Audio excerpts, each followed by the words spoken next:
Nna na Nwa na Mmụọ Nsọ.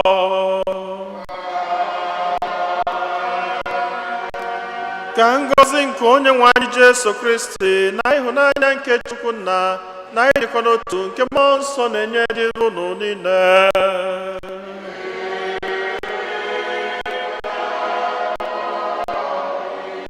Ụmụnne m na Kristi, tata bụ ụka nke 16 n'oge na-adịghị n'emume nke ụka. Anyị niile agbakọtago ọnụ ọzọ n'obi Chineke iji wee kene Onyenwe anyị maka ihe ọma niile nke ọ na-eme na ndụ anyị, maka ngọzi anyị niile n'ebe anyị nọ.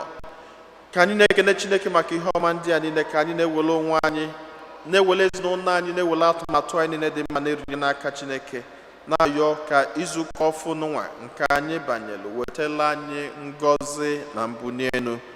Anyị nwere ebumnobi ndị ọzọ nke anyị ji gbakọta ọnụ na aja maasị n'ụwa, ka anyị natazie isi a na-arụnye Chineke ebumnobi ndị ahụ niile. Anyị na-erunyekwazi maasị a maka anyị niile gbakọtara ebe n'ụwa, ma ndị ọzọ nọkwazi n'ụlọ ndị enweghị ike isonye anyị na aja maasị n'ụwa.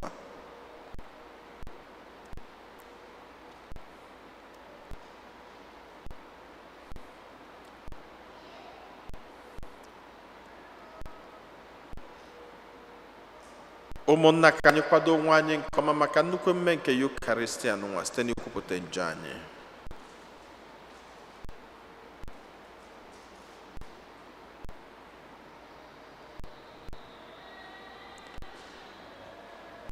Ekwupụta ngwa Chineke ji ike niile.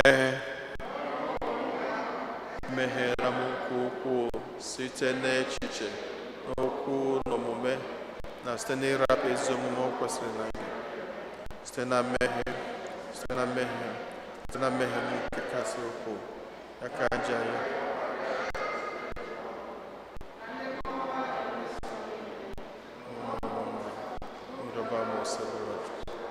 Ka Chineke jikere na-emela anyị niile ebere, gbala anyị njọ anyị, ga ma duru anyị na ndụ ebe ebe. Otito dịrị Chineke n'enu kasị enu. O dịrị mmadụ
onye nwe anyị, biko mere anyị bụ ndị ezinụlọ gị ebere, were obiọma gị mụbara anyị onyinye nke amara gị, meenụ ka anyị na-eji okwukwe nchekwube na ịhụnanya na-ekpo ọkụ na-efe gị mgbe niile, anyị nwee ike kwụsị ike n'ịtụ anya ọbịbịa gị site n'idobe iwu gị mgbe niile. Anyị yọrọ nke a site na dị nwe anyị Jesu Kristi nwa gị, onye gị na-adị ndụ na-achị na ịdịkọ n'otu nke mmụọ nsọ, otu Chukwu site n'ụwa ta ụwa niile.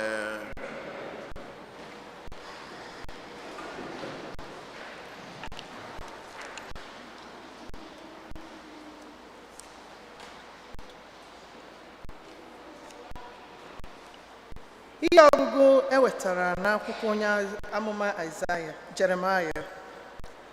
Onye nwe anyị kwuru sị, ahụhụ dịrị ndị nche atụrụ ahụ na-edufu igwe atụrụ m, na-achụsa ha n'ugbo atụrụ m.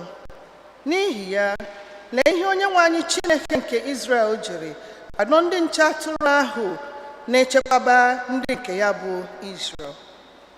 Unu achụsala igwe atụrụ m, unu achụfuola ụmụ atụrụ m, unu elekwaghị ha anya nke ọma, ma aga m eji aka m ata unu ahụhụ maka agwa ọjọọ unu. Aga m esi n'ala niile m tụsasịrị ha, ji aka m kpọkọtakwa igwe atụrụ m fọdụrụnụ, bịakwa kpọghachie ha azụ n'ebe ha na-akpa nri, ebe ha ga-anọ na-amụba mmaji kwuru mmaji. Aga m eji aka m họtara ha ndị nche atụrụ ga-akpachapụrụ ha anya, ka egwu na ịma jijiji ghara ịdị ọzọ n'ebe ha nọ. O nweghịkwa nke ọbụla n'ime ha ga-efu efu. Ọ bụ Onyenwe anyị na-ekwu ihe a. Onyenwe anyị kwuru sị, lee anya, oge na-abịa mgbe m ga-eme ka osisi ezi omume politere David dịka eze. Ọ ga-eji ezigbo uche achịkwaba ndị nke m. Ọ ga-akwụba aka ọtọ mee ihe ziri ezi n'ala ahụ. N'oge ya, a ga-azọpụta Juda, Izrel ebirikwa n'udo. Lee aha a ga-akpọ ya, Onyenwe anyị na ezi omume ya. Okwu nke osebụba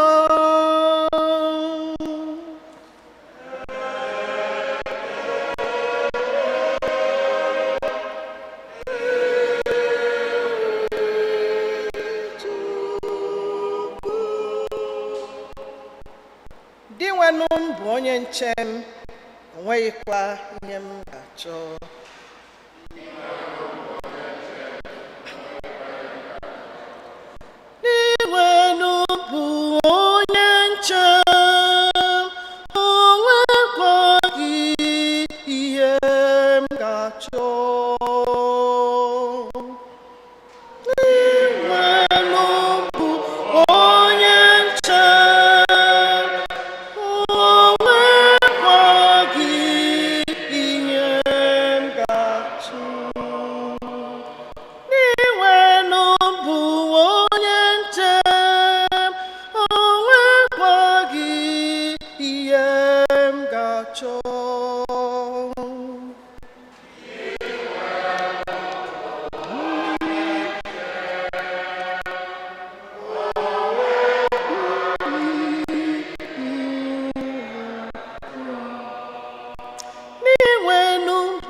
wetara n'akwụkwọ ozi Pọl dị asọ degara ndị Efesọs. Ma ugbu a n'ime Kristi Jesu, unu ndị nọbụ ebe dị anya na mgbe gara aga ka Chineke wetara nsọ n'ime ọnwụ Kristi, n'ihi na Kristi na ọnwụ ya wetara anyị udo site n'ime ka ndị Juu na ndị mba ọzọ bụrụ otu ndị. N'ọnwụ ya, o jiri ahụ ya kwadaa mgbidi nke nkewa ahụ, nke na-akpata oke na-eweta iro n'etiti ndị Juu na ndị mba ọzọ. O jiri ahụ ya kagbuo iwu ndị Juu niile, bịakwa mee ka omenala na ụkpụrụ ha ghara ịdị ire, iji wetara anyị bụ mmadụ abụọ mepụta otu mmadụ ọhụrụ n'ime onwe ya. O mere ka udo dị site n'ikpezi ihe dị n'agbata anyị abụọ na Chineke n'ime otu ahụ, bịakwa site n'obe ya gbuo iro ahụ dị n'etiti ndị Juu na ndị mba ọzọ. Kristi bịara zisara unu bụ ndị bi n'ebe dị anya na unu bụ ndị nọ nso ozi ọma nke udo. Ọ bụ site na Kristi ka anyị niile jiri nwee ike isite n'otu mmụọ nsọ ahụ rute ihu Chukwu Nna.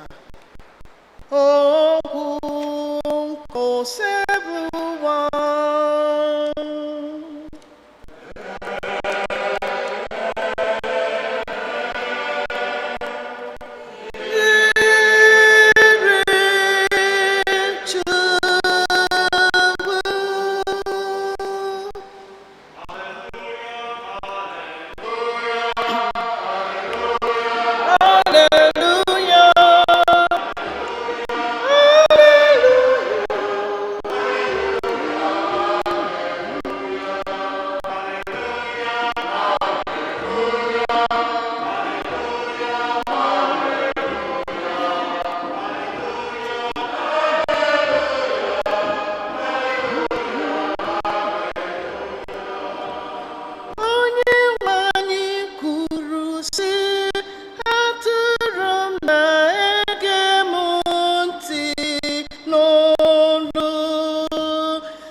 onye nwe anyị nọnyelu nọ.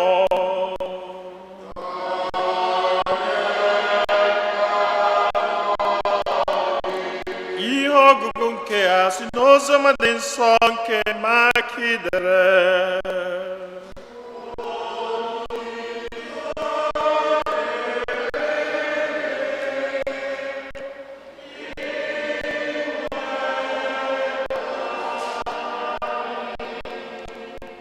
Ụmụazụ Jesu laghachiri wekọrọ ya ihe niile ha mere na ihe niile ha kụziri. O wee sị ha, bịanụ n'ebe dara jụụ ka unu zụrụta ike. O kwuru nke a n'ihi na ndị mmadụ na-abịa n'igwe n'igwe na-alakwa, nke mere na ha enweghị ohere ọbụla iri ihe. Naanị Jesu na ụmụazụ ya were ụgbọ mmiri gawa ebe dara jụụ. Ndị mmadụ hụrụ mgbe ọ na-apụ, ụfọdụ matara ebe ọ na-eje. Ndị si n'obodo dum gbara ebe ahụ gburugburu jiri ọsọ n'ije buru ha ụzọ rute ebe ha na-aga. Mgbe Jesu pụtara n'ụgbọ mmiri, ọ hụrụ nnukwu igwe mmadụ wee mere ha ebere, maka na ha gbasara ka atụrụ na-enweghị onye nche. O wee malite ịkụziri ha ọtụtụ ihe. Oziọma nke osebuwa.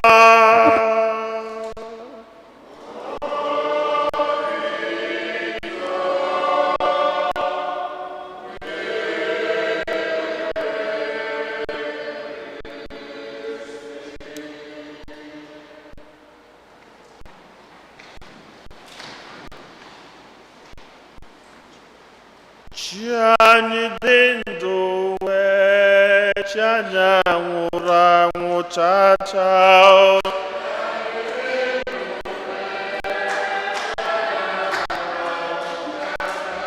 chi anyị dị ndụ wee chi anyị nwụrụ anwụ chacha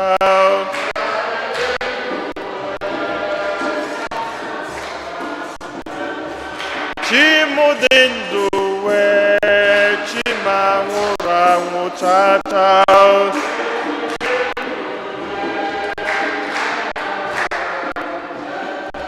chi gị dị ndụ wee chi ga nwụrụ anwụ chacha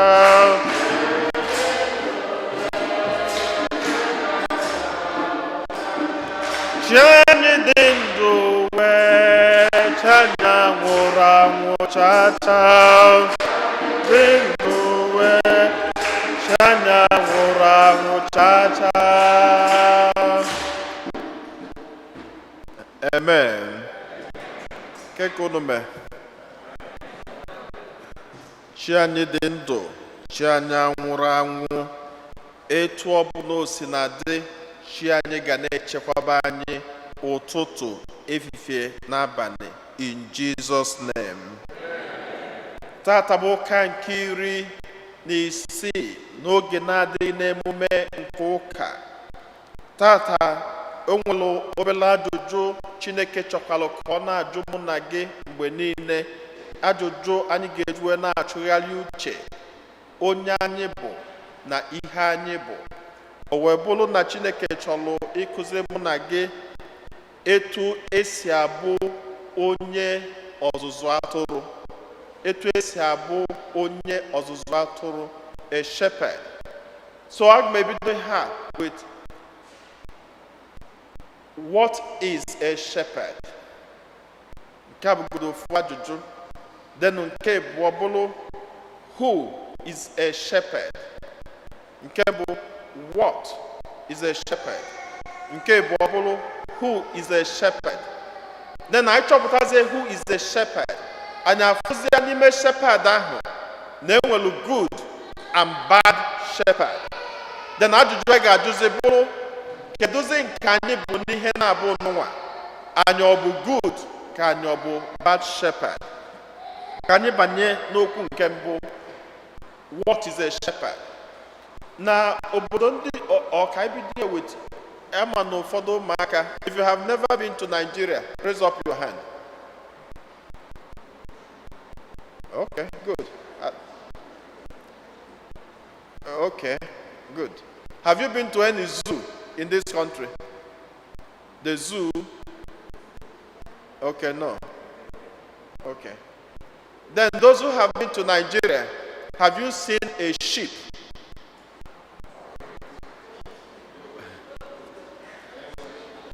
You've seen sheep? Okay, good. Okay, some have not.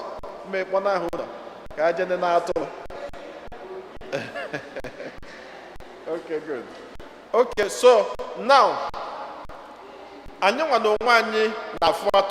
those of us who grew up in anywhere in Nigeria might have atolo. And actually seen a zuzu. I'll never atolo. Even a move for the amamade ewu na atolo. Manazi kona ewu na nenwelebe atolo. Melile ewu anywhere no kasi na atolo ewu na abioka mgbe niile. Mana atụrụ ada abịa ụka. Ewelu ofu ụbọchị ewu wee yọkata atụrụ ka ọ bịa ụka na-ejikọta gị enye onyinye. Anyị mana ewu ọbụla eji nye onyinye kedu ebe ọ na-eje? N'azụ be fada. Anụ ọ gara n'azụ be fada gị na-eme nke a agago. So ụbọchị ahụ atụrụ na ewu bịa ụka. Ewu si atụrụ ka ọ bịa n'ụka amaka ịbịara ụka amaka ka ama ma ga-eji atụrụ were ma ọ ga-akwanye atụrụ ka e were so mee ha na-eme. So ha batazia n'ụlọ ụka. Ozugbo a na-eti ha bịakwu late. Ozugbo ha na-etinye n'ụlọ ụka. Fada sị na-enu nwa atụrụ nke Chineke. Na-enu onye ahụ na-ekpochapụ njọ nke ụwa. Iwe bịakwa ewu. Gịnị bụzi nke a? Ya kpọta gị ka e welu gị welu mefuo. Fada na-etokwazi gị eto. nke abụrụ on the side. But okwu mbụ onye na-afụ ebe a na-azụ atụrụ maọbụ ịfụ atụrụ ada aga na one direction. O nwere ike gakata etu a. By the time you know it, ọ gaba etu a. And by the time you know it, ọ gaba etu a. And so it takes a lot of skill to be able to control their movement. And nke na-aka njọ bụ onunu dị etu a. Ọ bụrụ na onye nke mbụ ma onye nke bụ ama, it takes a lot to handle them. Ya bụ abịa na be ndị Juu, ọ bụrụ na Chineke chọọ ka ị bụrụ a prophet or a king, ihe izizi ọ na-emebi ime gịnị? Ime gị a shepherd. Ozije gị ebe ị ga-ebu ụzọ chụba atụrụ ka ịzụbagodo atụrụ na nzuzu ya niile, so that ogwu inwe ike control movement of atụrụ na nzuzu ya niile. Ọma na ị ga-eme gịnị? Na ị ga-control nzuzu ndị mmadụ. Maka na mmadụ bụ isi ebe a, mgbe ụfọdụ osi ebe a, isi ebe osi ebe a, amara ebe esi aga. So ọ ga-ebugodo ụzọ zije ha ka ha jee zụbagodo atụrụ, ha zụgidezi atụrụ zụgide atụrụ, oluo time ọsọ onye ahụ, it's time to come. Ọ bụ niile n'ihe dịka mmadụ dịka Moses nọ n'ime ikpe ebe ọ da-azụ atụrụ mgbe ọ gbapụbe Fero. Then ọ zụgidezi atụrụ oluo at a point Chineke sị, it's time to lead my people. Ọ sị ya, Moses, ipe akpụkwụ iyi n'ụkwụ na ebe ị nọ bụ gịnị? Anị nsọ. I am moving you from being a shepherd of sheep to be a shepherd of the people. So that is a shepherd. Now, ịbịakwa na agba ochie ahụ, onye na-abụ onye ọzụzụ atụrụ, which is who is a shepherd, na-abụ onye eze. Ndị eze are regarded as shepherds, ma ọ bụ ndị ndu.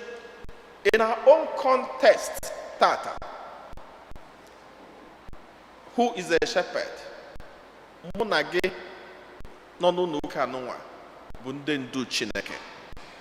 Edetu anyị si bụrụ ndị ndu, onye ọbụla nwere ezinụlọ bụ onye ndu Chineke. Maka na ezinụlọ gị bụ atụrụ ahụ Chineke tinyere gị n'aka, wee na-asị ka ị na-eme gịnị? Ka ị na-eduzie. And at the basis of your judgment bụ kedu etu si duzie ezinụlọ ma, kedu ebe m kwanyere ha isi mgbe ha na-aga etu a, kedu etu ihe m mere mgbe ha na-aga etu a, kedu ihe m mere. Now ị bịakwa, who is a good shepherd? Inene n'akwụkwọ nsọ, ị ga-afụ na ndị abụrụ ndị ezigbo azụgbọ atụrụ bụ ndị ọ na-abụ edobe atụrụ ha, egbu atụrụ ahụ egbuo, were atụrụ megide rie nri. They feed from the sheep. And it is in our own context, in our world of today. Onye bụ onye ajọ ọzụzụ atụrụ bụ onye na-feed from atụrụ ọnachi. Let's say na emere gị a leader of a group. Onye ahụ na-eri ego group ahụ. Onye ahụ bụ a good shepherd. Na-aza n'ụmụ. Ihe o mere bụ na onye ahụ bụ a bad shepherd because ọ na-feed from atụrụ ahụ. Let's say na ezinụlọ na ọ na-abụ di gị dobe ego, ije zurie. Because iche na ego na-adị na-abịa na ọ da-agụ ya ọnụ. You are not being a good shepherd because na nwa ewu na-ata agbụ gị na-eme ụmụ ya na-enye ya anya. Ka nchekwa maka ọsọ nwaanyị na-ezu ego. Lesa na nwunye gị dobere ego, emebaga ka oke n'abalị, mile ego ma na-aba. We are not being good shepherd. Maka na ụmụaka na-enekwa anya, onye ahụ nne ya zuzie ori, gịnị ka ọ ga-agwa nwa ya? Kedụzie ọnụ ị ga-eji na-asị nwatakịrị a stop? Maka na ihe anyị na-asị ya kwụsị, ka ị na-eme gịnị? Ka ị na-eme. So, who is a good shepherd? Ịbịa na akwụkwọ nsọ, ị ga-afụ who a good shepherd is. Asị na a good shepherd na-ewere ndụ ya nye maka atụrụ ya. Ọ na-sacrifice. The good shepherd is somebody like David. David egosila anyị na tupu Chineke akpọ David ka ọ bụrụ eze Israel, o bụ ụzọ bụrụ gịnị? Onye ọzụzụ atụrụ. Ka ọ nọ n'iru ọgụ, agụ wee bịa ka ọ tagbusie atụrụ ya. David wepụrụ n'ihu, chụfego ụmụ atụrụ n'azụ, and fought violently against the lion. And through that, he was able to save the sheep. A good shepherd na-enwe ndidi. A good shepherd adịghị selfish. A good shepherd na-sacrifice onwe ka ndị ọ na-achị ezinụlọ ya ka ha dị mma. Onye bụ a good shepherd. Anyị na-enezie ya n'ihe ọgụgụ agụrụ anyị tata. Ihe ọgụgụ egosila anyị n'ihe ọgụ nke mbụ maka a bad shepherd. Then abịa n'ozi ọma egosi anyị how a good shepherd lives. N'ihe ọgụ nke mbụ egosi anyị onye a na-akpọ eze Hezekaya. Eze Hezekaya bụ onye ndị Babylon appointili ka ọ chịba ndị Juu. Kedu ihe ha ji wee appoint ya? Ha appointili ya because na nke ọbụla ndị Babylon gwara ya omegịnị ome. Ewesieta wee bubataba alụsị na be ndị Juu niile. People started worshiping foreign gods. And chetakwa na ịbanye na Old Testament na ofu ihe Chineke jụrụ ajụ bụ gịnị? Ife alụsị. Ife alụsị in every form. Maka na akwụkwọ nsọ si ga-enwe na chi ọzọ megịnị belụsọ ọsọ. Mana Hezekaya rapụrụ ndị Babylon na ndị mmadụ ha buru alụsị dị iche iche nabata. Obodo na-emebi, ihe na-emebi, asị ju ebe niile, evil surround ebe niile. Gịnị ọzọ ka Hezekaya mere? Hezekaya now went and got false prophet, ndị amụma ụgha wee gbuo onwe okirikiri. Ihe ọ bụla o metalụ ndị amụma ha sịa yes ihe na-eme dị mma. Nke ọ bụla o mere o megodo ihe ọjọọ ndị amụma ha sịa ihe na-eme dị mma. Hezekaya wee na-eme mpụ, obodo wee na-emebi. Enwere onye nwere ike isi Hezekaya na etu isi aga bụrụ etu Chineke chọrọ.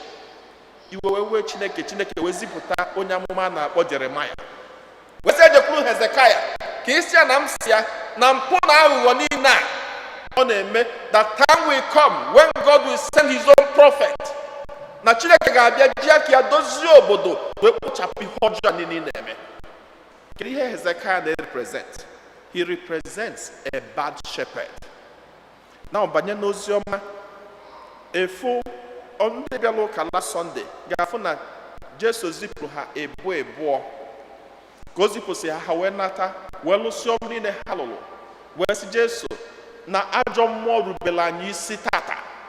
Jesu wee nwee aṅụrị wee sị ha unu enwe na aṅụrị maka na ajọ mmụọ rubela unu isi, kama nwee na aṅụrị na edenyego afọ unu n'ebe n'eluigwe. Mana ka ha lụsịrị ọrụ Jesu fụ na ike gwụtara ha rinne o wee sị ha bịanụ ebe unu ga-anọdụ anị ka unu rie nri. Ọ kpọrọzie ha niile na n'ime ịkpa ka ha rie nri. Ndị mmadụ na-achọ Chineke wee chọrọ ha bata akwa n'ime ịkpa ahụ. To the extent that the disciples could not eat. They had to sacrifice their food, sacrifice their rest, sacrifice everything they needed. Akwụkwọ nsọ wee sị ya na Jesu nere ha anya wee sị na unu na-akpagharị dị ka atụrụ na-enwere onye nche. O wee nọdụ ana kụzibelu ha ihe, lụbakwa ọrụ ọma, dozibe nyebe ha nri. That is a sign of a good shepherd. A good shepherd sacrifices. Now, ka anyị banye n'ezinụlọ anyị dị iche iche. Because n'ebe ahụ ka anyị bụ ndị nche na ndị ndu. Question ị ga-ajụ onwe gị bụ kedu ebe nke banyelu na ya? Maka na the basis of your judgment, ebe Chineke ga-esi wekpe anyị ikpe bụ ndị Chineke ranyela anyị n'aka. Ebe Chineke ga-esi wekpe mụ fada ikpe dị iche n'ebe ọ ga-esi wekpe gị nwa. Ebe Chineke ga-esi wekpe gị bụ ezinụlọ Chineke nyere gị n'aka, kedu ka ezinụlọ ahụ dị? Ụmụntakịrị Chineke tinyere gị n'aka, kedu ka ụmụntakịrị ahụ dị? Nwunye gị Chineke tinyere gị n'aka, kedu ka nwunye gị ahụ dị? Di gị Chineke tinyere gị n'aka, kedu ka di gị dị? Ebe a ka Chineke ga-esi wee jụọ. Enwere etu ọzọ ga-esi wee bịa, because we are all shepherds and we are leaders. And ebe Chineke nyere anyị ka anyị duo bụ ezinụlọ anyị. Enwekwazi ebe ndị ọzọ dịgasị iche anyị na-alụ ọrụ ndị nke ahụ dịgodo iche. Mana ezinụlọ anyị bụ should be the most important thing anyị na-invest in.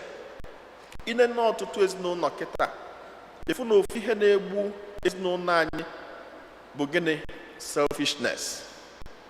Selfishness because na-enwego so much influence of capitalism and individualism. Nke anyị bụ jibụrụ ndị Igbo. Igbo na-abụ onye na-echele onwe ya, ọ na-eme gịnị? Ọ na-echele nwanne ya. Onye mere na ịbata ofu ezinụlọ, ọ bụ na onye nke mbụ bụrụ kapịnta, ndị ọzọ niile so ya ga-abụ gịnị? Ha ga-abụ kapịnta. Maka na onye nke mbụ abụgo jee ọlụ oyibo, o jere ọlụ oyibo kụọ ntu, ọ ga-alị ọfụma, ọ bakpọrọ onye nke ọzọ. A na-eme ọkpọrọ onye nke ọzọ, efu ụmụnne ya niile onye ọbụla ejebe ọlụ oyibo. Onye na-azụ ahịa, ndị nke bụbụrụ ndị na-azụ ahịa, ndị ọzọ niile so ya ga na-azụ ahịa. Anyị na-achọ nwanne, anyị na-achọ ka ọ dịlụ onye ọbụla mma. Mana the influence of individualism, the influence of I, mụnwa, selfishness, it destroys what we stand for and who we are. And anyị eburukwa ya na-abanye n'ezinụlọ anyị. Ine n'ọtụtụ ezinụlọ tata, efu na ihe na-eso okwu bụ I. Gwagodi m reason nwoke ga-eji wee gote ụlọ, for instance, mmadụ bịa sị ya, ọ sị enye nwoke bịa ka ị nenelu ụlọ mmụ gotelụ. It shouldn't be mmụ, it should be ụlọ gịnị? Anyị gotelụ. Because you have a family, you have a family, so it should be anyị gotelụ. Gwagodi m reason nwaanyị ga-eji wee bụrụ ya ka aka dị mma, ogote ụlọ, ọ sị bịa ka ị nene ụlọ mụ gotelụ. It is not the right word. Ihe ọ bụ anyị gotelụ, bịa nenelu anyị ụlọ, not bịa nenelu mụ ụlọ. For instance, anyị na ihe a niile efu na okwu a na-abanye n'ọtụtụ akparụmagwa anyị na-akpa n'ezinụlọ anyị. Ana gịnị ka ọ na-ende? Ọ na-ebute nnukwu division, na-ebute nnukwu nkewa, na-ebute onye a na-azọ ebe a, onye a na-azọ ebe a, onye a jide nke ọ bụla o ji, onye jide anọ, na-ebute nnukwu deceit maka enwere onye na-agwazi ibi eziokwu.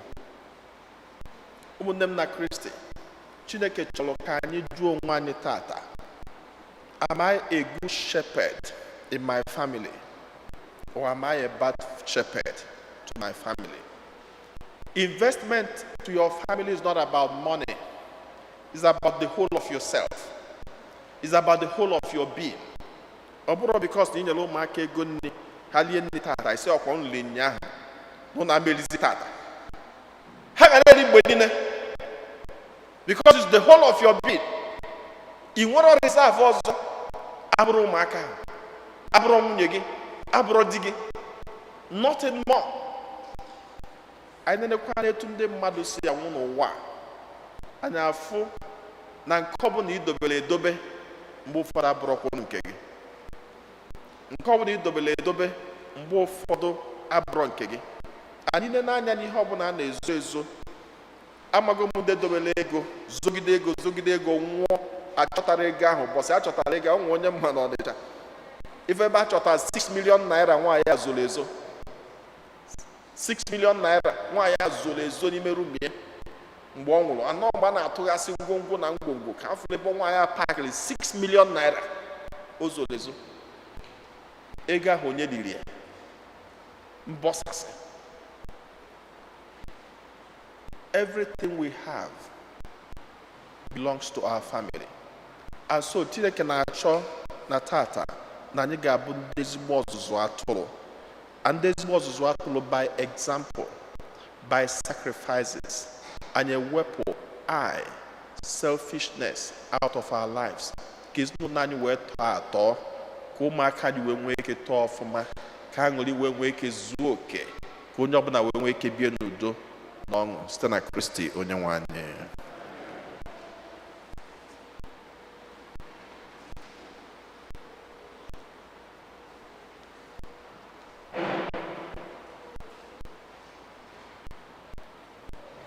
Ekwe m n'otu Chineke,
ekpele ke ndị kwelu nụ mmadụ ịtọ ga-edu anyị na ekpele.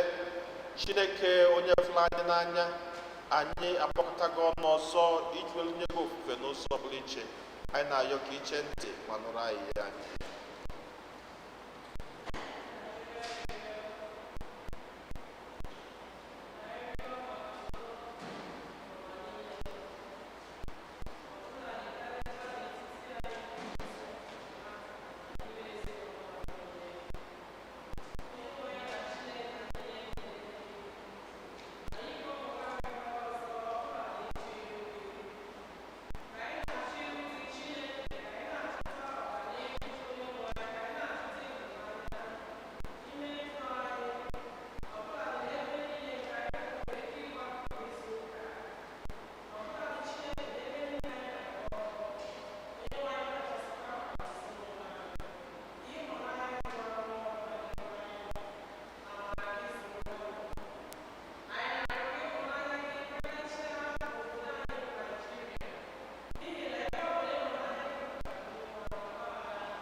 ka nlọtazie isi a na nye Chineke bụ n'obi ndị ọzọ.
Gwanụ ụmụnna m ka aja mụ na ụnụ na-achụpụrụ ihe ga-asọ Chineke ji ike niile nara nọ.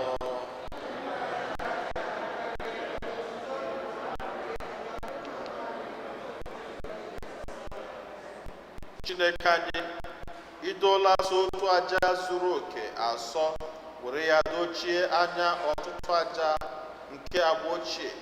Biko nara aja nke ezinụlọ gị ji obi ọcha ebutere gị, gọzie ya dịka isi gọzie aja Ebel, dokwa ya asọ, mee ka onyinye onye ọbụla n'ime anyị na-ebute maka otuto nke ebube eze gị wetere mmadụ niile nzọpụta site na Kristi onye nwe anyị.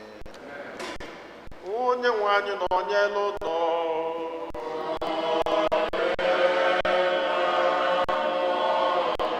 Welite n'obi enu.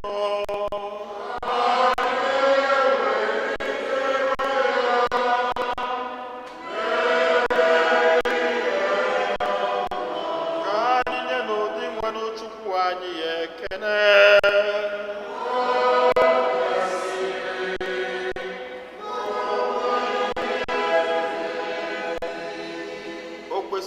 Bụrụkwa ihe ziri ezi na nzọ ndụ na anyị ga-enye gị ekele oge niile na ebe niile, bụ nna dị nsọ Chineke ji ike niile, onye dị ụwa ta ụwa site na Kristi dị nwere anyị, onye jiri ihe mere o nwere maka mmehie mmadụ, kwere ka mụọ ya na Virgin Maria.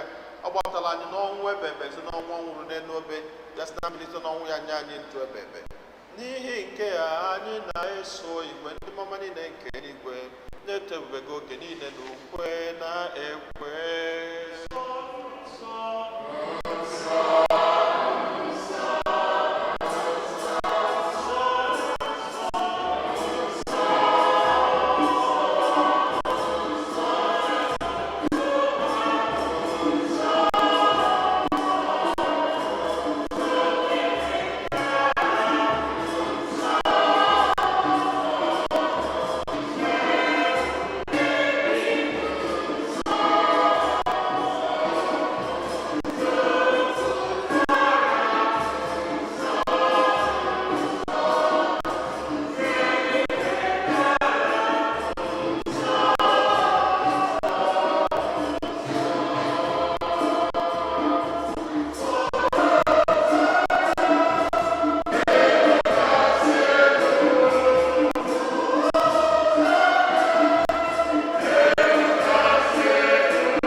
Nna anyị dị nsọ, ezi eso gị na-edo ihe dum nsọ, anyị arịọ ka ido onyinye ndị a nsọ site n'ịkwasa ha mmụọ gị, ka ha wee ghọrọ anyị ahụ n'ọbara nke onye nwe anyị Jesu Kristi, onye bịara tupu edunye ya n'ọnwụ, mgbe o jiri aka wee nara were achịcha nye gị ekele na otuto nyawa ya, nye ya ụmụazụ ya sị, naranụ nke a, rienụ ya ọnụ niile, nke a bụ arụ m nke a keduru nye maka ụlọ.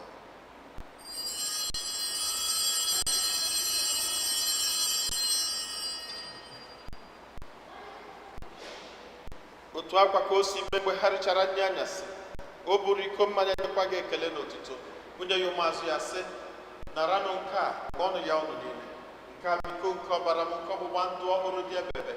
A ga-agba ya n'ihu nna n'ihi mmadụ niile, ka e were gbaghara njọ, na-emenụ nke a na ncheta nke.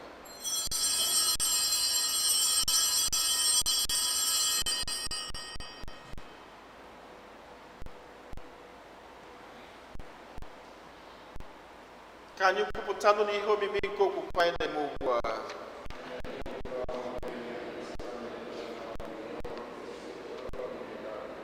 Nna, na ncheta nke ọnwụ na mbilite n'ọnwụ nke nwa gị, anyị ebunye gị achịcha nke ndụ n'iko nke nzọpụta. Anyị na-ekele gị n'ihi na ikwere ka anyị dị mma ikwuru n'ihu gị na-efe gị. Anyị ji ume na-arịọ ka anyị bụ ndị na-anata arụ n'ọbara nke Kristi bụrụ site na njikọ nke mmụọ nsọ. Na ncheta nzukọ gị gazuru ụwa niile, menụ ka ịhụnanya gị jupụta ya. Gọzie Pope anyị bụ Francis na Bishọp anyị bụ Nicholas na ndị ofe ọlta gị niile. Chetakwa ụmụnna gị ndị ji okwukwe wee gaa n'ezumike nke ọnwụ, kpọbata ha na ndị ọzọ niile nwụrụ anwụ n'ihe nke ebube gị. Biko meela anyị niile ebere. Ka anyị soro Virgin Maria dị ngọzi nne nke Chukwu na ndị apọstọl na ndị nsọ gị niile, ndị mere uche gị n'ụwa wee keta ndụ ebebe. Ka anyị soro kwanụ ha niile na-eto gị na-edo gị ebube site na Jesu Kristi nwa gị.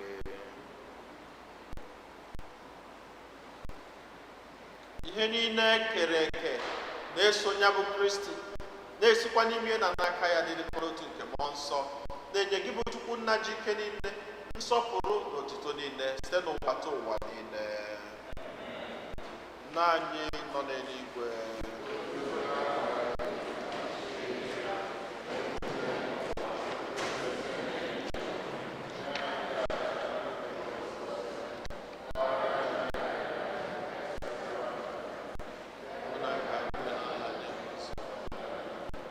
zọpụta n'anya anyị na-arịọ gị osebụwa n'ajọ ihe niile, were ebere nye udo n'oge nke anyị site n'inye aka ebere gị ka zọpụta anyị niile na njọ oge niile. Anyị werekwa n'ahụ nsogbu niile, were nchekwube dị nsọ na-atụ anya maka mbịaghachi nke onye nzọpụta anyị Jesu Kristi.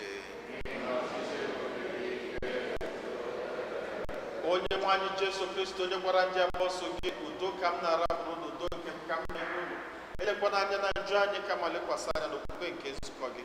Nye ya udo na-edekọ n'otu mgbe niile ka uche gị siri chọọ, gị bụ onye dị ndụ na-achị ebebe ebebe. Udo nke ose bụ ụwa dịrị unu mgbe niile.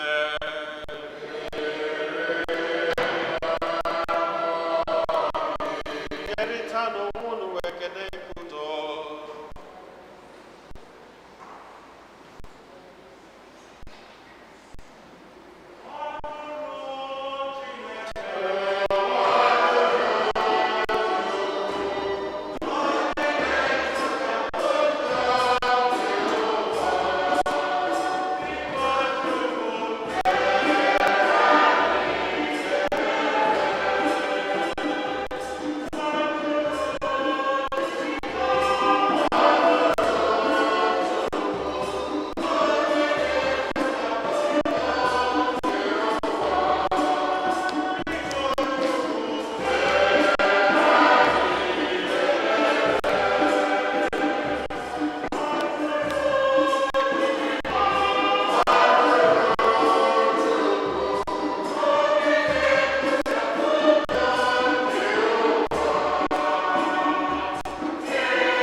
Ụmụnne m na Kristi, n'elu nwa atụrụ nke Chukwu, n'elu onye ahụ na-egbochapụ njọ nke ụwa, anyị niile nwekwu n'isi ọma bụ ndị akpọrọ iri nke nwa atụrụ Chineke.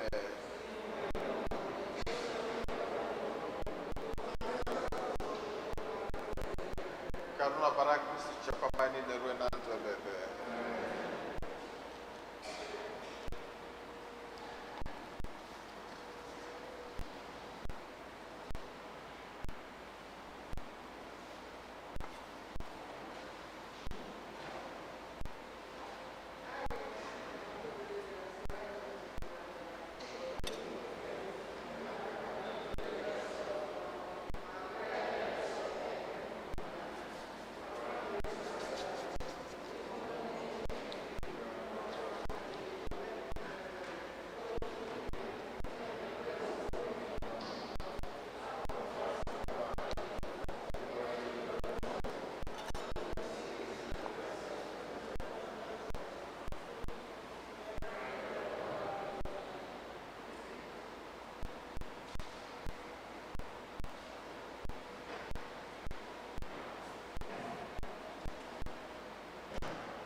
Ka anyị yọọ ayịyọ. Onye nwe anyị, were ebere nọnyere anyị bụ ndị nke gị. I werela ihe omimi nke eluigwe zụọ anyị, biko nye anyị amara nke ga-enyere anyị aka ịhapụ ochie ụzọ anyị ga wee bibezie ndụ ọhụrụ. Anyị yọrọ nke a site na Kristi onye nwe anyị.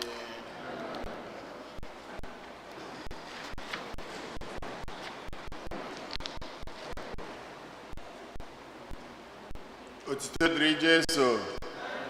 Otito dịrị Jesu. Second collection is for the air conditioning. Unu ma heat dị mana oyi na-atụ anyị n'ime ebe a kwa. So biko onye ọbụla tinye aka n'akpa ka oyi na-atụ anyị na heat n'ebe outside. Kwa ya.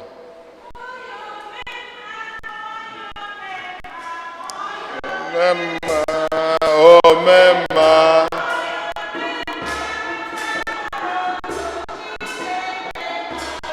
Omemma, omemma, omemma, omemma, omemma, omemma.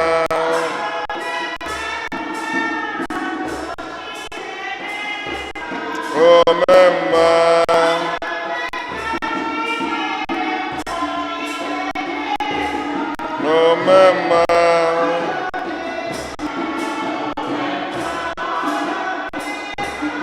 omemma, omemma, omemma. Otito dịrị Jesu. The annual Catholic appeal is once again in progress.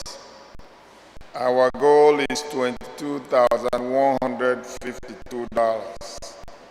As of now, we have $9,025 in pledges. Please, thank you, those that have pledged, and remember to drop your envelope. If you don't have envelope, we have envelope at the back of the church. You know, this is part of what we use for the maintenance of the church, where we fall short in the collections. As you know, the pandemic is still ongoing. The obligation to physically attend Mass has been waived. So,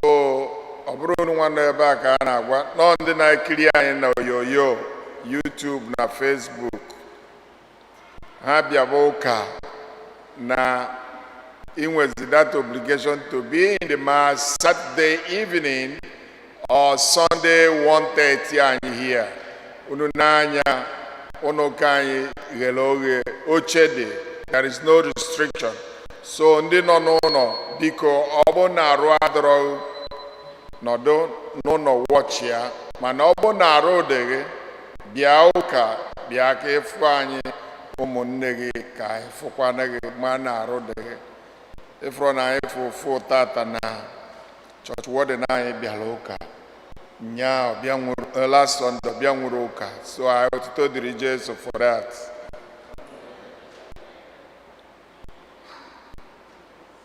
Flower Circle is still available. Minimum donation is $25. Next week collection, second collection will be for landscaping. In here was like flower circular. So biko inwe ike ifa inhaje eto Chineke emezikwa ebe anyị nọ. Onye na-agafe ebe a amansi na ọdụrụ mma n'ọnụka anyị ajọka. Every time you pass here, day or night, you will see our church is good looking. So, honor a camera ojibwa ngongo. Good soup na money maker. Biko tinye na aka na akpa. Can I support the parish for that? You can collect dues levy for Sir Konkwo's father's burial. Because onye ọwụna aka akwụrọ gbaa mbọ ka ifu Solomon na-agbasa n'azụ ụka. Ekwu m last Sunday, ọ bụ na ijiri ezele ya that to Solomon or zeal it to me, oge elu Solomon aka. Biko ka anyị mee ya unufu na ọmanta aka kịta nwanne anyị nwoke eje nyie papie, ọ ka nọkwa ebe a na-akụrụ anyị ịgba. Enwe birthdays, enwe anniversaries,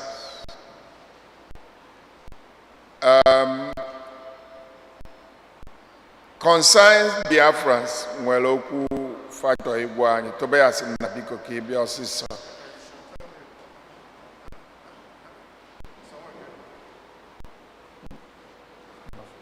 Okay, Father said no, going outside. Otito dịrị Jesu, otito dịrị Jesu. Unu pụọ na parking lot, o nwere ike gwa unu okwu maka ọ dị ka ọ dị against ihe a na-eme.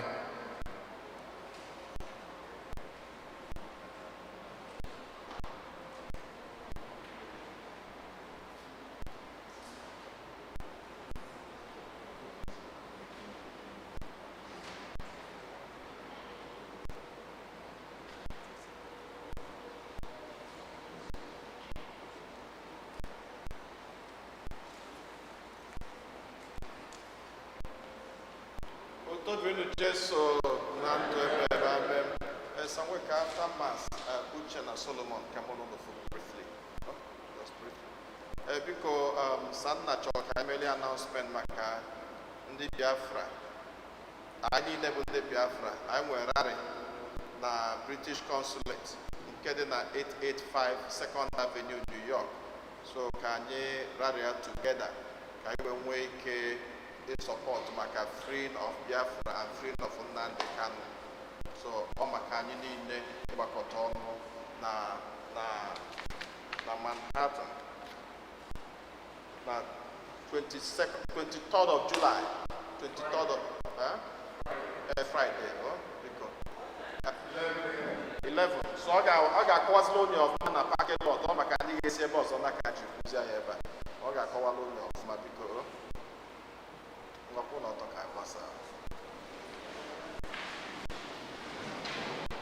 Onye nwe anyị nọ n'elu ụlọ,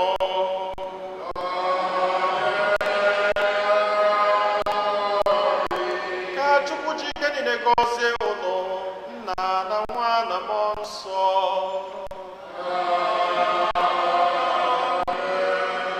Na-abanụ n'isi agwụsịgo.